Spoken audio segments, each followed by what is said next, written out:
Welcome back to the Western Museum of Flight for another private tour. I'm Cindy Maka, the director. Mike Rabens is a Top Gun graduate. He's a decorated Navy fighter pilot, and he's a highly accomplished engineer. Now he's Director of Systems Integration, Test and Evaluation for Northrop Grumman.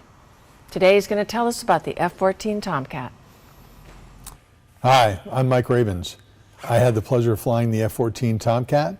I'm currently the president of the F-14 Association, and it is my pleasure to talk to you today from the Western Museum of Flight in Torrance, California. A wonderful facility that you should definitely come see, and they have an F-14 that you can see here. First, a little bit about me. I was very fortunate. I got a chance to fly the F-14. I joined the Navy in 1979 and was active all the way through 2004 when I was able to retire as a captain. I flew the F-14 from 1981 when I first started through the Fleet Replacement Training Squadron and all the way through to 2004. My career, I was as lucky as you could be. I can't imagine anyone having more fun and more satisfaction from a Navy career than I. I went right through the F-14 RAG into VF-114, did 2 deployments on board USS Enterprise, spending quite a bit of time in the Indian Ocean and the Persian Gulf, but also seeing many of the foreign ports that the carriers would go to at that time, including Hong Kong, Philippines, Singapore. We were in an interesting time. This was when the Iranians were not our friends. They had taken the hostages, and in fact, the tensions in that area were relatively high. Upon returning from my second cruise in the F-14, I was selected to attend Navy Test Pilot School in Patuxent River. I spent a year there and graduated, and then went to the Pacific Missile Test Center, where I had the joy of flying the F-14 for approximately 2.5 years as a test pilot, testing all manner of the weapon system, primarily the F-14 Phoenix, the F-14 Sparrow, the F-14 Sidewinder interface, the gun, the software, the heads-up display, and many other things at that time, including the AMRAAM missile. I went back then to sea duty in VF-213, did 2.5 deployments with VF-213, and we were there after Desert Storm ceasefire, so didn't see any combat, but got to see quite a bit of the Gulf there and fly over Kuwait enforcing the ceasefire. Upon return from that, went back as a test pilot school instructor, then head of the Carrier Suitability Department at Patuxent River, flying the F-14 again, which was fantastic, doing carrier suitability testing. Selected for XO and then commanding officer of the Naval Test Pilot School. I went to the Joint Strike Fighter program as a deputy program manager, and then after that went to be Commander Naval Test Wing Pacific. While there, I was flying the F-14A, B, B+, and D, and also the F-18, and I retired from that job in the summer of 2004. So all total, I was in the Navy 25 years, and I flew the F-14 a good 19 of those 25 years, and I feel very fortunate. It was an incredible airplane to fly. And what I'd like to do now is take you on a tour of the airplane. Imagine, if you will, walking up looking at the nose of the airplane. The first thing that would strike you is that for a fighter, unlike some of the other airplanes that you would see at the Western Museum of Flight, like the F-5, it's got a very large nose. The reason it has a large nose is the 36-inch diameter radar. That radar was designed in the late 60s to be used as a fleet interceptor, and at that time the Russians had numerous bombers, long-range strategic bombers that carried anti-ship cruise missiles. The F-14's mission at that time, primarily, and it had other missions too that we'll talk about, was to intercept those enemy bombers well beyond the range that they could launch those cruise missiles. So the F-14 is designed to have a 500-mile plus range and have the most amazing weapon system of its time. The AUG-9 radar could see well beyond 100 miles, and it could track up to 24 targets at the same time. And with the Phoenix missile system, which you could launch well in excess of 50 miles from the enemy, you could actually engage 6 targets at the same time. In addition to the Phoenix missile system, the F-14 also carried the medium-range Sparrow and the shorter-range heat-seeking Sidewinder missile system. It also had a 50-millimeter gun, the Vulcan Phalanx gun, which was incredibly powerful.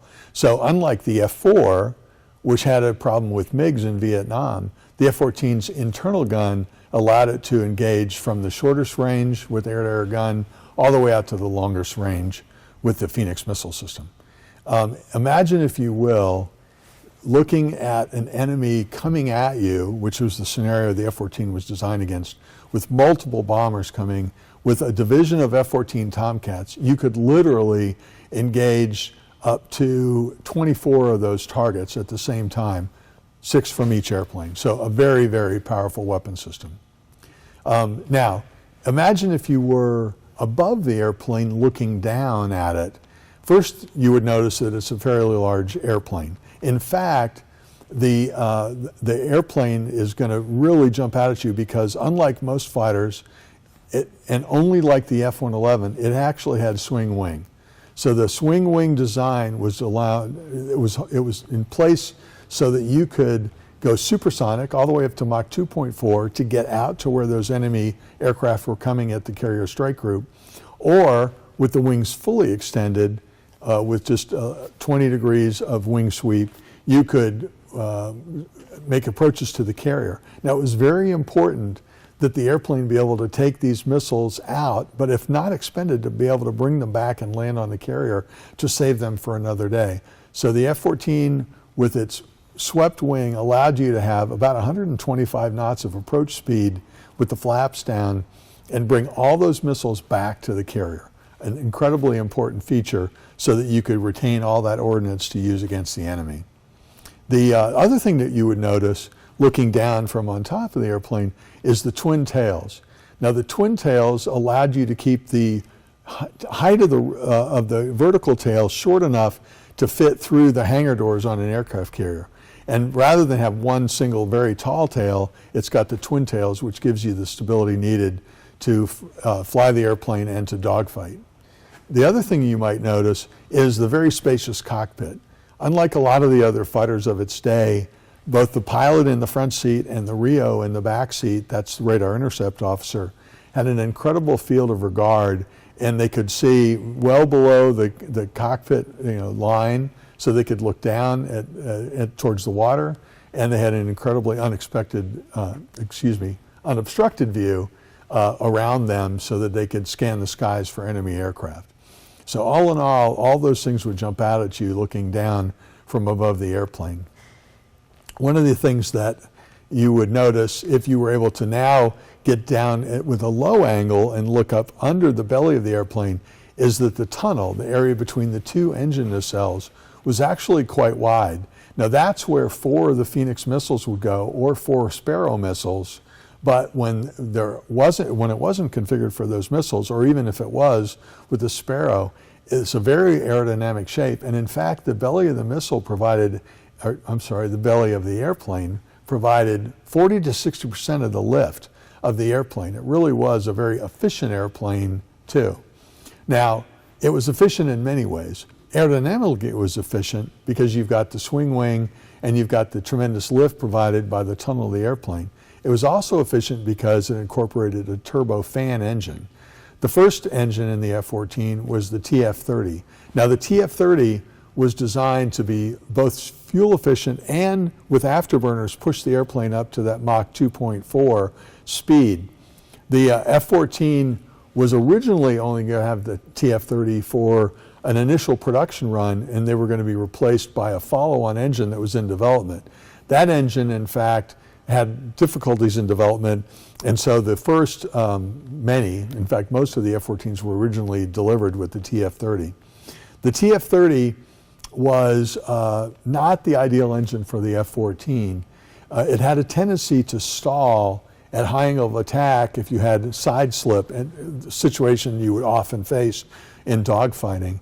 And so when the GE engine came along, the GE engine, which had a higher thrust rating and was virtually stall-free, was a much better match for the airplane. And then the airplane could actually cruise. If you didn't carry an external load, you could actually go supersonic in military power in the F-14B, which then became the D when they added the APG-71 and the improved avionics. The other thing that you would notice looking up is that the engine nacelles are fairly far apart. In fact, to the FAA, it is a non-centerline thrust airplane, and that became part of what created challenges in the F-14A. If you did suffer a stall in a dogfight on one of the engines, now you've got 20,000 pounds of thrust coming from the good engine, and you've got far less than that, probably zero in a stalled situation coming from the other engine, and the asymmetric configuration actually caused you to want to yaw and led to some of the flat spins that the F-14 is known for. Fortunately, the F-14 B and D with the GE engine, they solved all that problem. The airplane of which I flew, well, I've got 2,700 hours in the F-14, the vast majority in the A, but quite a bit in the B and the D as well. It was truly a joy to dogfight because the engines were literally carefree. With the F-14A and the TF-30, you had to be very careful about when you move the throttles, but with the GE engines, no problem at all. You could do just about anything you wanted. The airplane flew fantastically, supersonic. It was very stable. On the F-14A and the B, one of the things that you would notice looking at it is if the pilot actuated the glove vanes, you would see these small triangular wings come out right where the glove of the wing is, right at the very forward part. And that was because the center of lift with the wings all the way aft at 68 degrees was too far aft to allow you to be able to pull the full G. So they put those very small wing glove vanes out, and that they would come out at supersonic speed and move the center of lift forward enough to allow the pilot to have a full maneuvering envelope and to be able to fully maneuver the airplane if you were in a dogfight. Now, you didn't want to get in a close fight with the airplane. You wanted to be able to reach out and engage the enemy at range with the Phoenix, and then medium range with the Sparrow, and then if necessary, short range with the Sidewinder missile. But you had all those options as a pilot, including the gun, in the air-to-air arena, and it was very, very powerful. A couple other features about the airplane that I'd really like to talk to you about.